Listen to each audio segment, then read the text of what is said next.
Hi guys, it's me Nur and welcome back to my YouTube channel.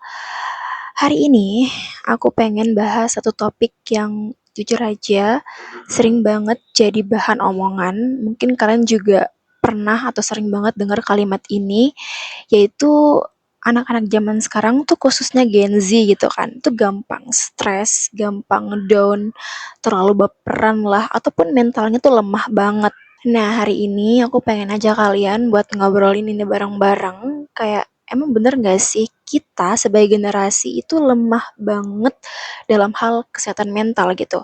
Atau jangan-jangan kita justru adalah generasi yang lebih sadar dan terbuka buat ngomongin itu? Kalau kita buka mata dan telinga, jujur aja ya, makin kesini tuh makin banyak teman-teman kita yang ngomongin soal kecemasan, anxiety gitu kan, burnout, overthinking, dan ngerasa kayak beban hidup tuh kayak semakin berat gitu.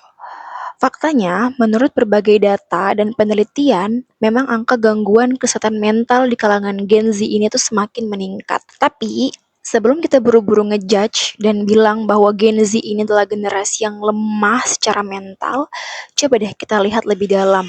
Apa sih yang sebenarnya bikin Gen Z kayak gini?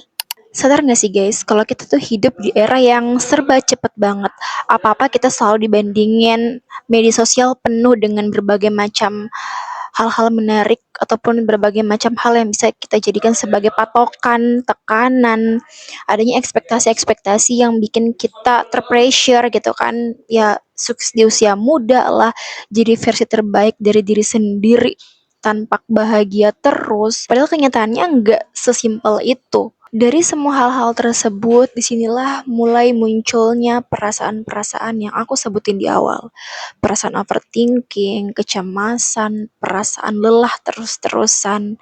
Ya emang sih nggak kelihatan dari luar, tapi justru ini nyiksa kita dari dalam.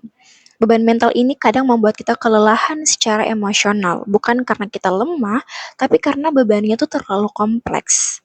Nah, kalau kita flashback lagi ke zaman-zaman dulu, itu tuh isu kesehatan mental itu kayak masih sangat tabu gitu kan, masih jarang dibahas lah, bahkan sedikit banget yang bahas soal itu. Jadi ketika misalnya kita cerita, kalau kita lagi capek misalnya, atau kita lagi overthinking, itu pasti kayak didefinisikan sebagai suatu hal yang mengeluh gitu, kayak kamu tuh kurang bersyukur, kamu tuh kebanyakan mengeluh, kamu tuh kurang ibadah, dan lain sebagainya lah. Pokoknya karena masih tabu, jadinya semua alasan-alasan yang mengakibatkan orang itu merasa kesehatan mentalnya itu terganggu, itu justru dianggap suatu hal yang buruk gitu, kayak malah dijudge. Nah, beda sama sekarang.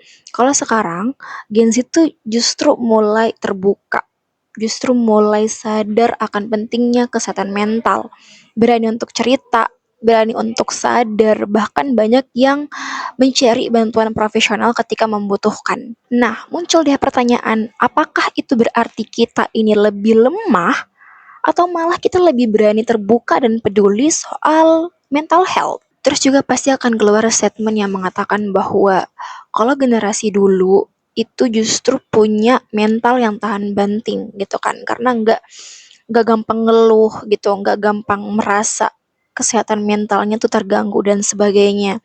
Beda sama sekarang yang mungkin dikit-dikit itu udah merasa capek lah, udah merasa mental health-nya terganggu lah dan sebagainya.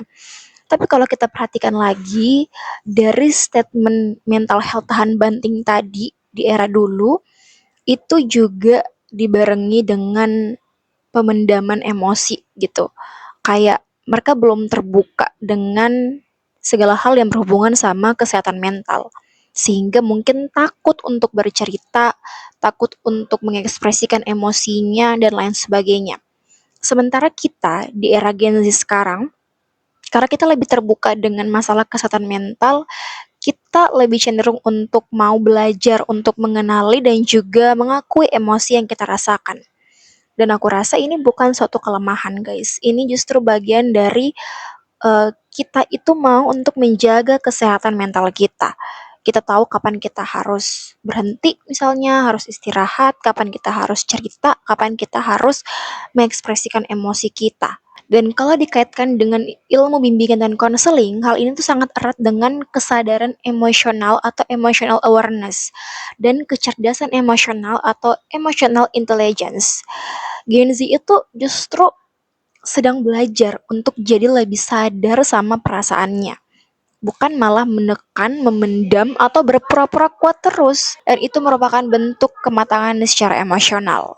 Nah, beberapa tantangan-tantangan yang sering kali dihadapi oleh Gen Z ya, kenapa mental health-nya tuh sering kali terganggu, adalah karena tekanan sosial media dan juga FOMO. Ini satu hal yang membuat kita tuh sering kali merasa merasa capek, merasa seringkali terabaikan, merasa overthinking dengan segala halnya yang kita lihat di media sosial. Kita disuguhkan dengan berbagai macam pencapaian orang lain, kebahagiaan orang lain, hidup yang tampak sempurna banget di media sosial. Dan karena hal itulah kita langsung ngerasa minder, kita langsung ngerasa overthinking, kita merasa gagal, kita merasa ketinggalan, dan juga ngerasa nggak cukup. Gen Z tuh tumbuh di lingkungan yang terus adanya perbandingan gitu loh guys. Kayak dikit-dikit membandingkan dirinya dengan orang lain. Ada pencapaian orang lain dikit pasti langsung ngebandingin dengan dirinya sendiri. Terus setelah itu ya mungkin aja termotivasi tapi juga bisa jadi toksik kalau misalnya terlalu berlebihan gitu loh. Misalnya ketika kita ngelihat orang punya pencapaian, punya prestasi gitu kan. Terus kita membandingkan dong dengan diri kita dan kita termotivasi. Nah, tapi kalau kita nggak benar-benar memaknai dengan baik, bisa aja motivasi ini jadi toksik. Dengan kita tuh terus-terusan memaksa diri kita untuk bisa mendapatkan pencapaian yang sama dengan orang tersebut tanpa memperhatikan lagi kondisi diri kita. Dan ini tuh sering banget terjadi, guys. Ini juga yang disebut dengan FOMO kan, fear of missing out, atau kayak kita tuh pengen aja gitu ngikut-ngikut apa yang orang lain lakuin gitu tanpa memperhatikan lagi sebenarnya apa yang kita butuhkan. Terus selain media sosial ataupun FOMO, kita juga harus menghadapi krisis ekonomi, persaingan kerja yang semakin ketat, perubahan iklim, sampai tekanan untuk menjadi berdampak atau punya branding sendiri. Karena tekanan-tekanan ini kita tuh merasa harus setiap hari harus punya sesuatu yang bisa dibanggakan. Setiap hari kita harus merasa jadi seseorang, harus unik, harus kreatif, harus punya nilai. Dan di sisi lain, sistem pendukung tuh kadang nggak stabil gitu loh. Kayak kadang kita nggak punya orang-orang yang mendukung kita untuk itu. Mungkin aja kita nggak punya tempat untuk cerita, orang-orang di sekitar kita yang pada sibuk dengan hidupnya masing-masing, sehingga kita nggak punya tempat untuk pulang lah istilahnya. Kita nggak ada tempat untuk bisa meluapkan segala apa yang kita rasakan itu. Capek, kita nggak punya tempat untuk ngeluh, sekedar ngeluh aja kayak aku capek banget hari ini, itu kita nggak punya. Sehingga ya hal-hal seperti inilah yang kadang memicu adanya kesehatan mental yang terganggu di era Gen Z. Nah, terus kalau ini terjadi, apa solusinya? Apa yang bisa kita lakukan, khususnya oleh Gen Z gitu kan? Nah, yang pertama, menurut aku adalah penting untuk kita bisa melatih kesadaran diri. Kenali diri sendiri. Apa yang membuat kita cemas, apa yang membuat kita senang, kapan kita merasakan kelelahan yang benar-benar lelah banget. Dan itu semua penting banget untuk kita ketahui. Kita harus tahu batas dan juga kebutuhan kita. Yang kedua, yaitu kurangi konsumsi media sosial yang bikin kita nggak tenang. Berhenti untuk mengikuti akun-akun yang bikin kita malah ngerasa kecil, merasa minder, merasa nggak pede gitu kan. Coba pilih konten ataupun akun-akun yang emang sesuai dengan passion, sesuai dengan apa yang kita ingin kembangkan di diri kita, yang bikin kita tenang gitu. Yang ketiga, tidak perlu menunggu parah buat bercerita ataupun meminta bantuan. Kita tuh sudah di era yang terbuka akan segala hal yang berhubungan sama kesehatan mental kan. Jadi, menurut aku, kita nggak perlu lagi takut untuk ke profesional ketika kita benar-benar butuh. Pun nggak sampai ke profesional, cari aja orang ataupun temen yang bisa kita ajak buat cerita gitu loh. Kita bisa mengeluapkan segala apa yang kita rasakan ke teman ataupun orang yang kita percaya ini. Entah mungkin temen guru BK, atau ya sampai ke itu, ke psikolog ataupun konselor kan, ke profesional ketika emang kita benar-benar butuh akan hal itu. Jangan pernah pendam semuanya sendirian, guys. Jangan simpan semuanya sendirian. Karena emang ya hal itu nggak baik buat kesehatan mental kita. Dan kita juga nggak perlu pura-pura kuat terus, ya kan? Ada masanya kita bisa meluapkan segala emosi kita, bercerita apapun yang bikin kita merasa cemas misalnya. Dan percaya deh guys, sesimpel kita cerita aja, menurut aku tuh udah bikin sedikit beban kita tuh berkurang.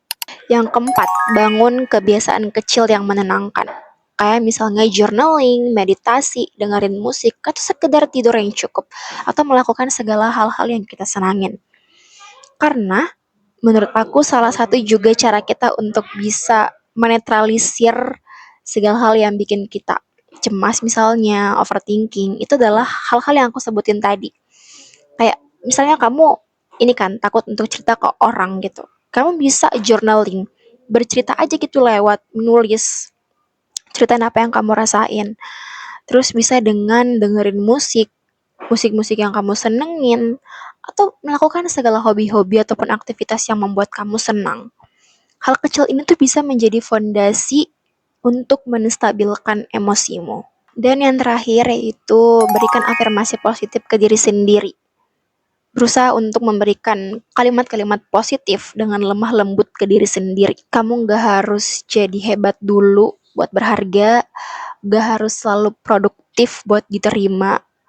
Karena kadang kamu tuh cukup dengan kamu berusaha bertahan dan itu sudah luar biasa. Jadi, kalau kamu Gen Z dan ada yang bilang kalau Gen Z itu lemah secara kesehatan mental, coba untuk kasih tahu ke mereka. Kita tuh nggak lemah, kita hanya sedang belajar buat sadar dan juga lebih peka terhadap masalah kesehatan mental. Kita generasi yang berani jujur soal luka yang kita rasakan, yang lebih berani ngomong, aku tuh butuh bantuan, dibandingkan harus pura-pura baik-baik terus. Dan itu adalah bentuk kekuatan yang sesungguhnya.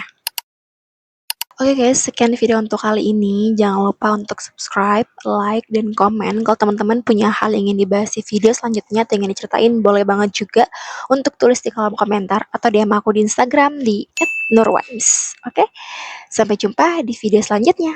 Bye!